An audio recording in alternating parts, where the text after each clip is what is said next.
Gallo, this is VC here. Great game tonight. VC, where you at? I'm right behind you. Right here behind you. Why they told me to look over there? I'm right here. Cameras right there. Hey, buddy, how you doing? See, they wanted him to look at the camera, but he just wanted to look at Vince Carter. Very nice moment. Danilo Gallinari, our jump teammate, Mr. VC last night. Former Hawk turned Clipper, let's get to that. Rajon Rondo making his debut against the Lakers yesterday. Rondo only played 13 minutes off the bench. He's still dealing with that adductor groin injury. But Paul George has already seen enough friends to know how valuable Rajon is. Take a listen. Oh, don't take a listen. Take a listen to me, friends, because I'm going to read it out loud. Story time. Quote, Rondo is a leader. You know the point guard. He's a leader. We're going to listen to him. I look at him as a leader of this group. He'll hold a lot of weight. He holds a lot of weight in the locker room. Jackie, this is what Rajon Rondo was brought in for, correct? 100%. All he has to do is walk in and say, been there, done that, twice. One more than his buddy KG at this point. I'll tell you, when I did a piece with Trae Young early this year, he talked extensively about Rondo and how much Rondo helped him in terms of figuring out the game, when to shoot, when to pass, all little things like that. Not in his face, just sitting on the plane and casually saying, you want to look at this film? And that's what he'll do with veterans and young guys alike. Yeah, I think with Rondo, he kind of reminds me of a guy on their coaching staff in the latter stage of his career, you know, Chauncey Billups. Yep. You know, Rondo's going to bring leadership. He's going to bring playmaking. He's going to hold everyone accountable, whether it's Kawhi Leonard or Paul George or everyone else on the roster, and make them better. I already saw something in his first game where he made sure that Kawhi got more touches. This is a guy who has championships. He's a veteran, and I think that he is the missing piece to, you know, making this Clippers ship, you know, move the right way, sail the right way. Yeah, and look, Kawhi Leonard, Paul George have done enough in their career. They're not going to listen to just anyone pointing at them, telling them to do things differently. But as you can hear from Paul's quote there, they are happy to listen to this guy. He has earned the reputation he has, not just for being playoff Rondo, although, again, that's real. Just look at the stats. But also being the kind of guy who sees things other people don't. And I think the level of respect around the league for him is really going to be a huge factor here. He's got another situation. He's got to come in, organize this offense, especially in the clutch. They're second to worst in the league in clutch time, which should not be true for players of that caliber and talent. We'll see if he can get it done. All right, let's move over to the college game for a second.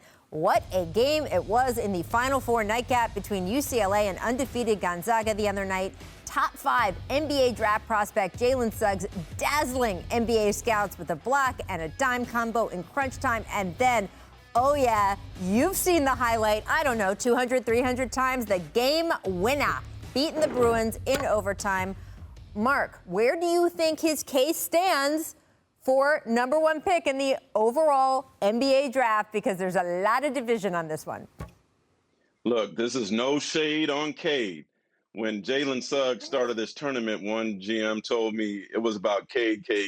Now he said, look, if he got Cade or Suggs or even Evan Mobley from USC, he'd be happy. I think that a lot of the draft experts are saying that it's Cade.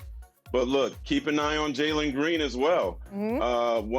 Two other scouts told me that if they could get either Cade, Mobley, Jalen, or Suggs, they'd be happy. But, you know, with what Suggs is doing in terms of showing leadership, making big shots, leading this great team to the title game, I think he's making a strong case for the number 1 pick. So I would say consideration is the key word here. Of course he's going to be considered for the number 1 pick. And every time he makes a clutch play in a pressure situation, if you're a GM that's up near the top of that draft, you're going to say, okay, that's the kind of player I need who can perform under pressure. So certainly Jalen Suggs has proven to everybody over the last few days he's capable of doing that on both ends of the floor. But does that automatically vault him to the number 1 spot? I really think it depends on who's picking number 1. Yeah. And you've nailed all 4 of them, Mark. Those are the 4 players I hear consistently in some order among the top 4. And look, I will say this. It is nice to see guys like Cade or guys like Jalen making their case in the NCAA tournament. We have talked so much over the past couple years about the alternate routes to the NBA. Those are important. They work. Look what LaMelo Ball is doing. Getting that pro experience before you come to the league has obviously paid off for some guys. You mentioned Jalen Green playing with the G League Ignite, of course, also. But that being said, the NCAA tournament is still a showcase, and the fact that we are seeing it work the way it has worked with the NBA for so long in terms of prospects coming in, that's fun too. There are more than one way to skin a cat, as they said. Do you guys have a quick prediction for tonight? What do you got, Mark? Gonzaga finally gets over the hump, wins the championship. Suggs will be most outstanding player. What about you, Jackie? It better be Gonzaga, Rachel, because if it is, I win the Around the Horn panelist pool, and that's important to me. So go Gonzaga. No money involved, right? No money involved. No money, no money. More than money. It's pride on the line. There you go. Thanks for watching ESPN on YouTube. For live streaming sports and premium content, subscribe to ESPN+.